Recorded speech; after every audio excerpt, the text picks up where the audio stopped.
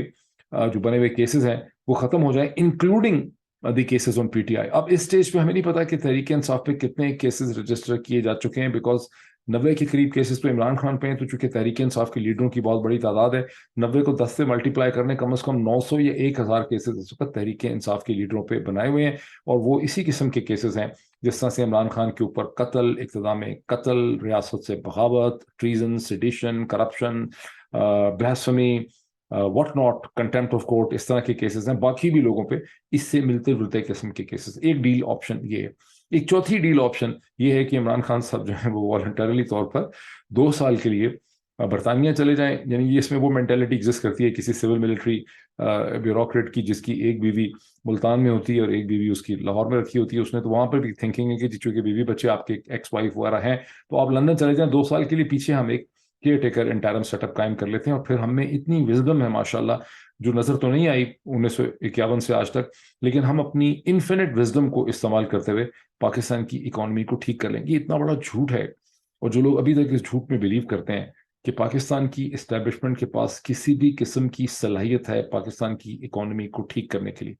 بالکل بھی نہیں ہے. اور نہ پاکستان کی اکانومی کے اب ایسے حالات ہیں. جو ماضی میں جب بھی جو اکنامک تھوڑا سا پرفارمنس بہتر نظر آئی ہے جنرل ضیاء الحق کے زمانے میں یا ایوب خان کے زمانے میں یا پھر مشرف کے زمانے میں، اس کے اندر کوئی نہ کوئی کمپرومائز جو ہے وہ پنہا تھا. ایوب خان کے زمانے میں سیٹو سینٹو کے ایگریمنٹ سے کمیونزم کے خلاف ہم نے جنگ کرنے کا پورا عزم رکھا ہوا تھا. اسی خود غلط فہمی میں ہم نے ہندوستان کے ساتھ پھڈا کیا 1965 میں، جس کے نتائج ہمارے لیے ٹھیک نہیں نکلے. جنرل ضیاء الحق کے زمانے میں ہم جہاد کر رہے تھے مسلمانوں کا، پوری دنیا کے جہادی اکٹھے کر کے، اور امریکہ اور سوویت یونین کی جنگ تھی اس کا ہم حصہ تھے، اس کی ہمیں قیمت مل رہی تھی مرسنری وارفیئر کی. اسی طرح سے جنرل مشرف کے زمانے میں بھی ہم افغانستان میں جنگ کر رہے تھے. ابھی ہم نے کیا کرنا ہے؟ یا ہم نے افغانستان میں جنگ کرنی ہے، یا دوسری آپشن یہ ہے کہ ہمیں ہندوستان کے سامنے سرنڈر کرنا ہے. چیزیں بڑی کلیئر ہیں، اس میں کوئی ڈھکی چھپی بات نہیں ہے. چین سے اثر و رسوخ کو گڈ بائے کرنا ہے، امریکہ کے اور اتحادیوں کے کیمپ میں آنا ہے. امریکہ اور اتحادیوں کے کیمپ میں آنے کا مطلب ہے کہ ہمیں بھارت کی بالادستی کو اور ہیجمنی کو سائن کر کے ایکسیپٹ کرنا ہے. یہ پروپوزل کہ IMF نے کہا ہے کہ آپ لانگ رینج میسل جو ہیں اپنے بند کر دیں، آپ کو اس کی کیا ضرورت ہے، اس پہ پھر کبھی ڈیٹیل سے بات کریں گے. لیکن چیزیں آہستہ آہستہ ڈاٹ کنیکٹنگ آپ کریں تو چیزیں سمجھ آتی ہیں. تو اگر امریکہ، اس کے اتحادی مالیاتی ادارے کسی سٹیج پہ جا کے، ابھی تک تو نہیں کیا انہوں نے کوئی بہت بڑا سٹیپ، تو وہ کریں گے تو اس کا کوئڈ پرو کیا، اس کا کوئڈ پرو کو جو ہے وہ کیا ہوگا. بہرحال not I think hardly to say کہ عمران خان صاحب نے یہ سارے چاروں پروپوزل جو پریزیڈنٹ ڈاکٹر عارف الوی اور ایک بزنس مین کے تھرو ان تک پہنچائے گئے تھے، ان کو انہوں نے رد کر دیا ہے. لیکن یہ آپ نے ضرور دیکھا ہوگا کہ گزشتہ 24-36 گھنٹوں میں عمران خان صاحب کی جو سٹیٹمنٹ ہے وہ ایک ضرور آپ کے سامنے آئی ہوگی کہ میں ملک کے وسیع تر مفاد میں یا انٹرسٹ میں کسی بھی شخص سے اور کسی بھی چیز کے اوپر بات کرنے کے لیے تیار ہوں. سو عمران خان نے ان جو آپشنز ان کو 4 بھیجی گئیں مینیو چوائسز، ان کو تو ضرور رد کر دیا ہے، لیکن انہوں نے اور صحیح کیا انہوں نے پولیٹیکلی اسپیکنگ، مذاکرات کا، نیگوسیشن اور ڈسکشن کا راستہ جو ہے وہ انہوں نے کھلا رکھا ہوا ہے. Now this actually brings me to last final concluding point کہ یہ جو ساری سچویشن ڈیولپ کر رہی ہے جس کا ہم نے ذکر کیا، بہت سی چیزوں کا نہیں بھی کیا، اس میں پاکستان کے جو آرمی چیف ہیں جنرل سید عاصم منیر صاحب، ان کے سامنے کس قسم کے چیلنجز ہیں اور ان کی کس قسم کی رسپانسبلٹیز ہیں. لاہور کا جو دھچکا لگا ہے پاکستان کی اسٹیبلشمنٹ کی خود اعتمادی کو، اسے GHQ کے اینالسٹ کو اور مدبروں کو اور جو ان کے وائز مین ہیں ان کو اس کو پولیٹیکل سینس سے ٹھیک طرح سے سمجھنے کی ضرورت ہے کہ جو چیلنج اور جو شورش بلوچستان میں تھی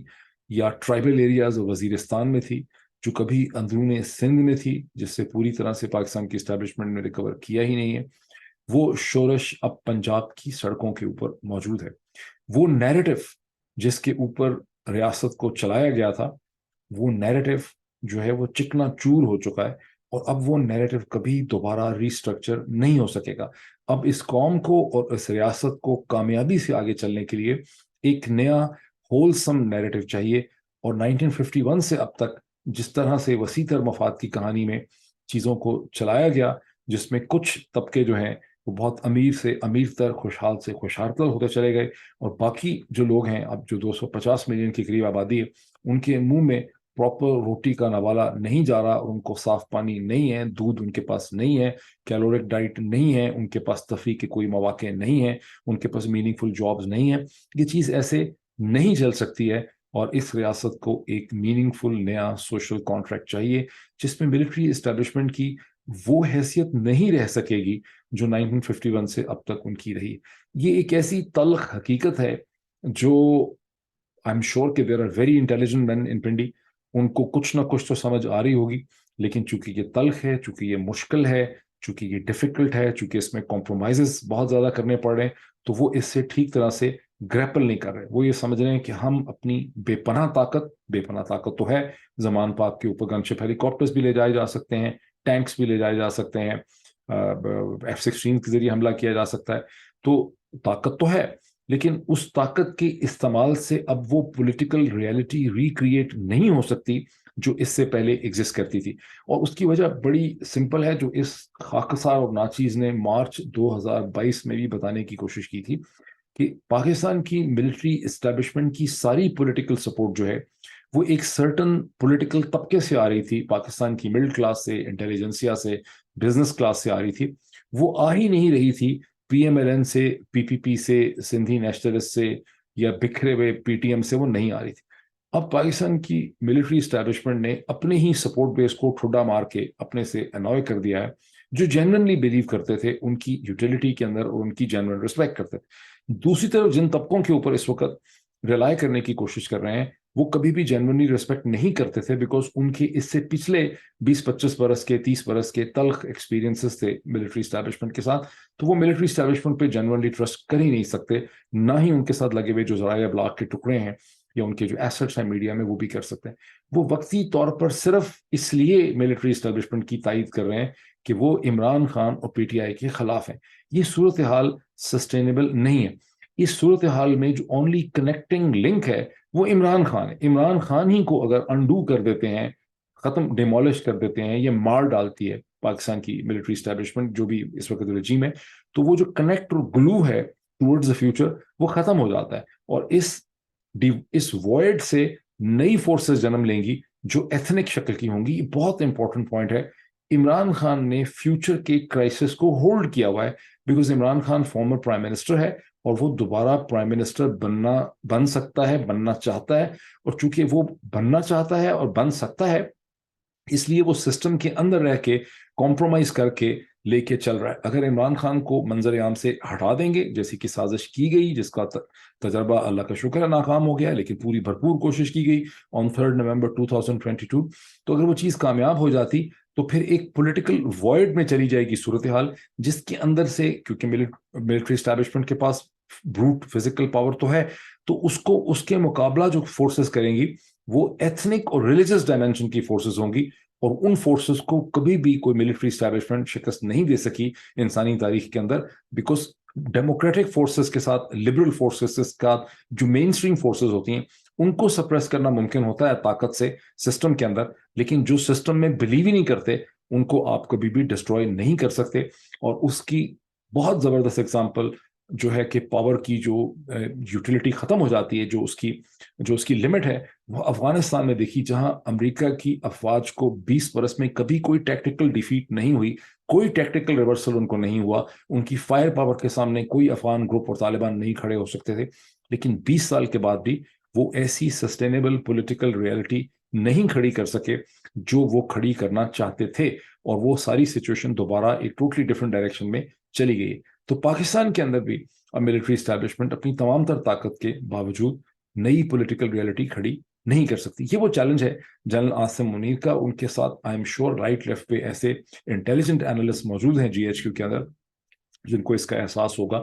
کہ شہباز شریف صاحب کی حکومت از اے ڈیڈ کارکس. یہ ایک مردہ لاش ہے جس کا تمام تر وزن جو ہے وہ ملٹری اسٹیبلشمنٹ نے اٹھایا ہوا ہے. یا فرنٹ پہ انہوں نے اس کا ایک مردہ ماسک رکھا ہے جس کے پیچھے سے وہ آپریٹ کر رہے ہیں. لیکن یہ ان کو بھی پتا ہے کہ یہ بہت دیر ایک سسٹینیبل سچویشن نہیں ہے. اسی لیے وہ interim setup caretaker technocratic government کی بات کرتے ہیں. اس سارے سیٹ اپ کی اور P M L N by and large اب ایک پولیٹیکل ڈیڈ باڈی ہے. پی پی پی ہوگی کسی ہیلدی فارم میں سندھ میں, لیکن پی ایم ایل این کی تمام سیاست پریکٹیکلی ختم ہو چکی ہے. اگر ایک free fair transparent election Punjab میں ہوں گے جس میں آئی ایس آئی مدد نہیں کرے گی پی ایم ایل این کی, تو اکثر لوگ پی ایم ایل این کے جو جمع جمائے پرانے لیڈر ہیں جیسے خواجہ آصف ہیں, یہ سب لوگ فارغ ہو جائیں گے. ان کی ضمانتیں بھی ضبط ہو سکتی ہیں. اور ان سب کا وزن جو ہے وہ اس وقت جی ایچ کیو نے اٹھایا ہوا ہے. یہ وہ چیلنج ہے جنرل عاصم منیر کا جسے وہ اگنور نہیں کر سکتے. اور اس چیلنج کو مد نظر رکھتے ہوئے ان کو ایک ریئلسٹک نیگوسیشن کرنی ہے. دو پولیٹیکل سینٹرز ہیں اس وقت پاکستان کے اندر. ایک پاکستان کی ملٹری اسٹیبلشمنٹ ہے, دوسرا پولیٹیکل سینٹر جو ہے وہ تحریک انصاف اور عمران خان ہے. اسی طرح سے جیسے افغانستان میں 2004-05 کے بعد دو ہی پولیٹیکل سینٹرز تھے, ایک امریکن اسٹیبلشمنٹ اور ملٹری فورسز تھیں اور دوسری طرف طالبان تھے. افغانستان کے اندر بیٹھی ہوئی کابل رجیم جس کو امریکنز لیجیٹمیسی دینا چاہتے تھے, اس کی کوئی حقیقت نہیں تھی. اور انڈین امریکنز نے اس چیز کو مانا 2017-18 میں آ کے کہ واقعی دس از اے ڈیڈ کارکیس. اور آپ نے دیکھا اور پوری دنیا نے دیکھا اور امریکن اینالسٹ نے دیکھا کہ کیسے ایسے کر کے جیسے ہی امریکن پاور وڈرا ہوئی وہ سارا کا سارا کابل رجیم جو تھا وہ ہوا میں تھن ایئر میں کولیپس کر گیا. اسی طرح یہ P M L N P D M کا جو کانٹریپشن ہے اس کی کوئی حقیقت نہیں ہے. اس کا سارا وزن ملٹری اسٹیبلشمنٹ کے اوپر ہے. جیسے ہی ملٹری اسٹیبلشمنٹ اپنا وزن اس میں سے نکالے گی یہ دھڑام کر کے نیچے گر جائے گا. تو اب تک تو یہی سچویشن ہے. اگلے چند گھنٹوں میں جو سچویشن ڈیولپ کرے گی ایک دن کے بعد اس کو پھر دیکھتے ہیں کہ کیا ہوتا ہے. جو سارے ہم نے ایشوز ڈیولپ کیے ہیں ان کا ہوتا کیا ہے. Thank you.